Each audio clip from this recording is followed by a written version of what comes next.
So meron tayo dito guys na given. So kunin natin pa isa-isa kung naintindihan yung mga pinaggagawa kong kalokohan, no? Pag hindi nyo to naintindihan, end live ko to, ewan ko na lang. Ito naintindihan nyo to, alam ko eh. Posibleng hindi, ang bagal-bagal. Hindi nga ako ganito magturo. Mabilis ako magturo eh. Kaya lang gusto ko naintindihan nyo eh. Mabait kasi ako eh. Hindi na considerate. Hambog. Hambog ako na guys, no? Madaming yabang eh, no? Alam mo, totoo eh. Wala pa kang tanong eh. May tanong na ba ako? Ano? Ang tanong ko nga, ano yung center eh? Sagot mo, vertical. Wala, mali nga. Hey, thank you Sir AJ. Mali siya, no? Ang tanong ko, ano yung center? Sagot, vertical. Pwede ba yun? Wala, hindi sumusunod sa ano. Sa sinasabi.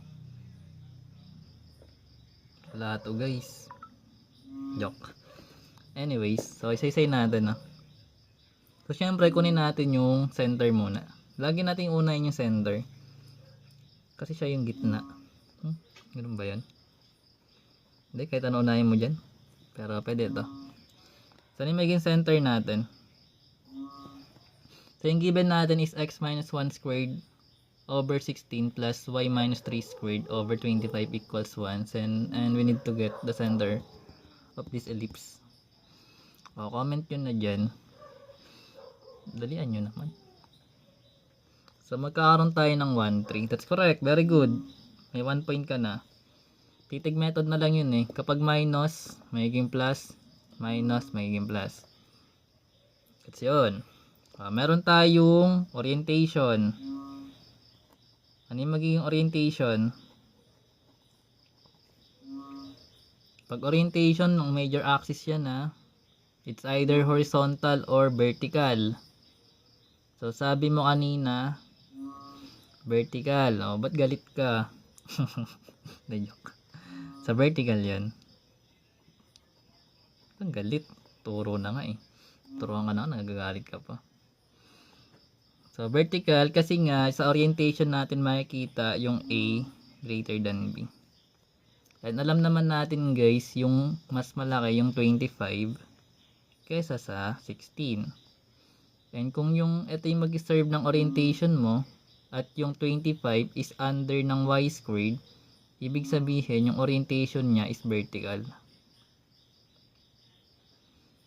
Pero kung yung 25 is under ng x squared mo, magiging horizontal. Doon mo makikita yung orientation ng ellipse. Anyways, alam ko gets yun. Huwag lang kayo magalit. Mamaya magtampo ako nito, tigil ko to eh. Joke. So magkakaroon tayo ng A. Ano yung magiging A natin? Ano yung A? Dali! Tagal-tagal. Titig method lang yan eh. 5, that's correct. Plus, minus 5, pwede 5 kung anong tinuturo sa inyo. So bakit 5? Kasi galing to dito guys sa 25. Remember, ang standard form natin, di ba, naka b squared tsaka a squared yung denominator. So ibig sabihin, pag yung 25 mo, in-square root mo yun, magkakaroon ka na itong 5. Kasi yung titig method.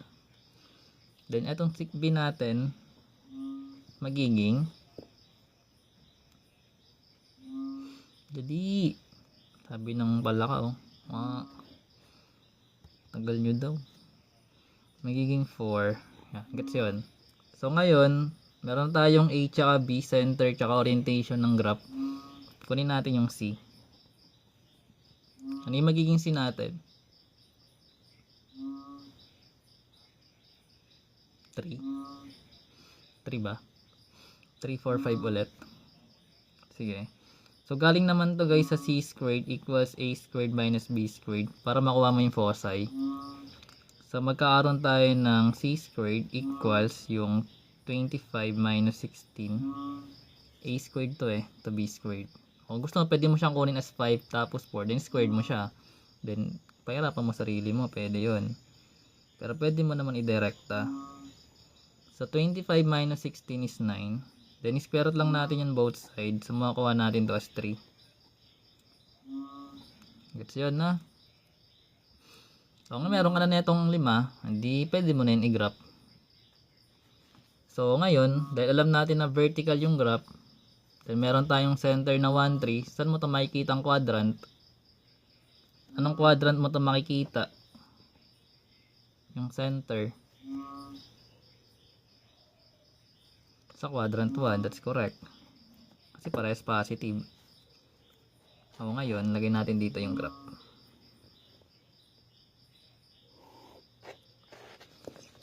Para ma-visualize. So, sana pantay-pantay yung pagkakagawa ko.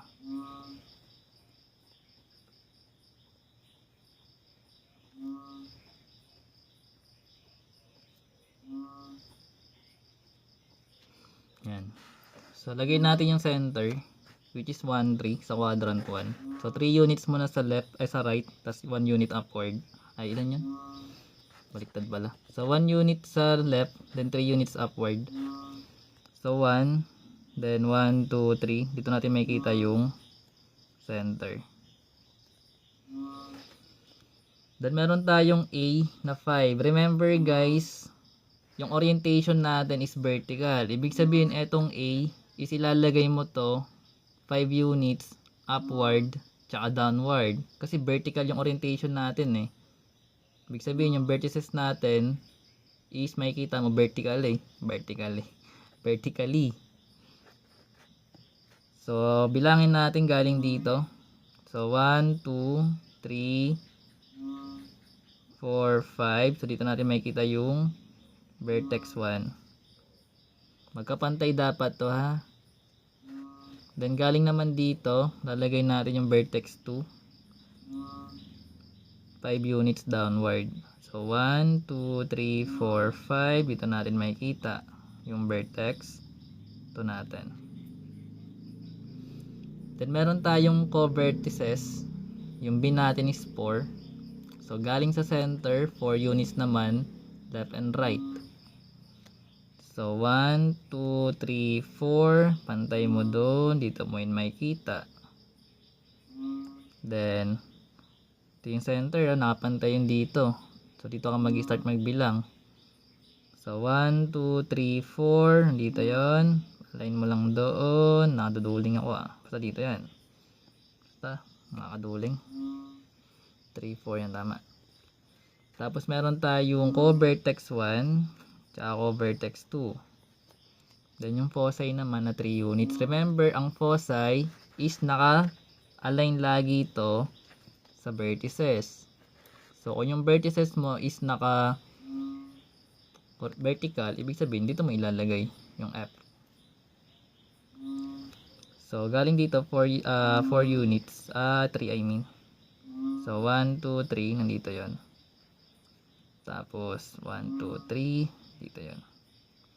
Ito yung F1. Tsaka F2. And, pwede mo na i-connect yung mga vertices. Ito, pag ganon. Pag ganon. Pag ganon. Pag ganon. Basta something like that itsura nyan. Ellipse yan. Tapos ito, pantay dapat to. Tapos itong kabila.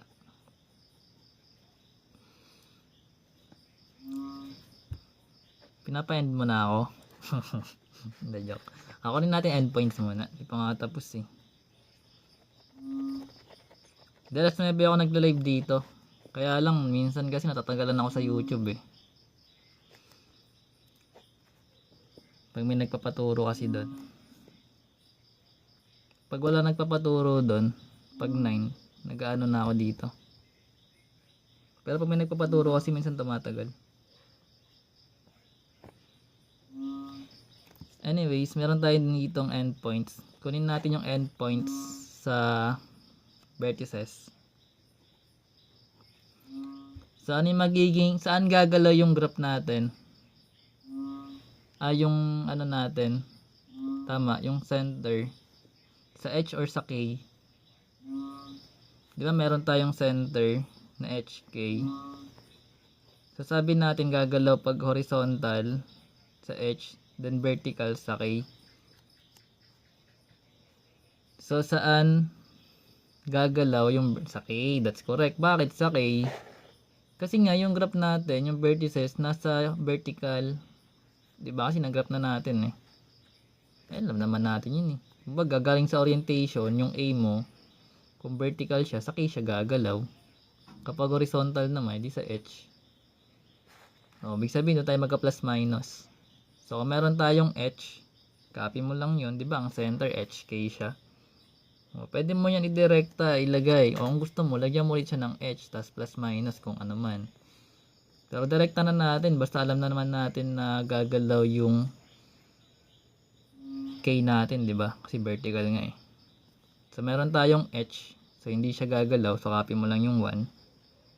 Tapos, magkakaroon ka ng 3 sa K. Magkakaroon ka ng plus minus kung ano yung A mo. Ikaw na lang gagalaw. Joke. So, ano yung vertex 1 natin? Ano yung magiging ordered pair ng vertex 1? Titig method na lang yan. Dali. Dalihan nyo naman. 1, 8. That's correct. Very good. Dahil dyan, wala. Tapos yung vertex 2 natin, 1, 2 daw. Hindi marunong mag-integers.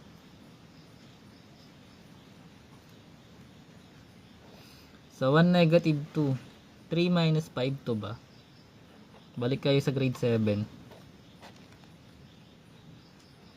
So, meron tayo na ito guys na. So, punta tayo sa core vertex. So, remember, ang core vertex mo nasa horizontal. So, ibig sabihin gagalaw to sa H. As is yung K mo sa center. So, kung meron tayong H na 1, mag-a-add tayo ng B. Which is, yung B natin is 4. Then, yung K natin, as is. Kasi hindi yung gagalaw eh. O, ngayon, ano yung co-vertex 1 natin?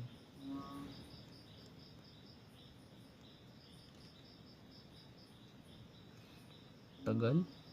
Tagal naman? 1 plus 4 lang. Tapos 3. Anong sagot? Wala ka, hindi ko ito ilalagay. Ano yung sumagot?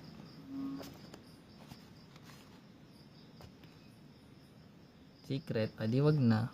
Co-vertex 2 na tayo kagad. Secret pala eh. Ano yung co-vertex 2? So meron tayong 1 plus 4. That is 5.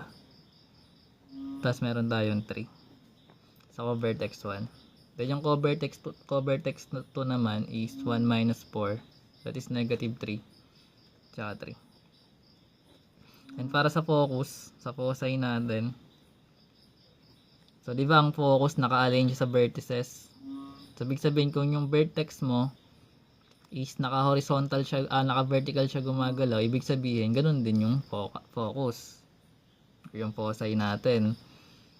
So, magkakaroon tayo dun ng 1, comma, yung 3, plus minus, kung ano yung C natin, which is 3. Tapos, ano yung magiging F sub 1, or yung foci natin na isa? Magkakaroon tayo dun ng ano? Ba kaya you can cancel din po yung square root at square para sa C. Oo, gano'n naman ginagawa eh. Dali na, sagot na kasi. Tagal-tagal, naantok na ako yung sumagot eh. Gusto ko may nagko-comment. Maarte ako eh. Ang sipag nito sumagot ni Natsu. Pagbutihin mo yan, ano boy. Kaya mo silang di matuto. Basta natututo ka.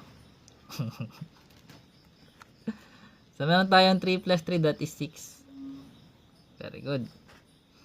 So, F sub 2 natin, meron tayong 1, tsaka 0. Ayun na.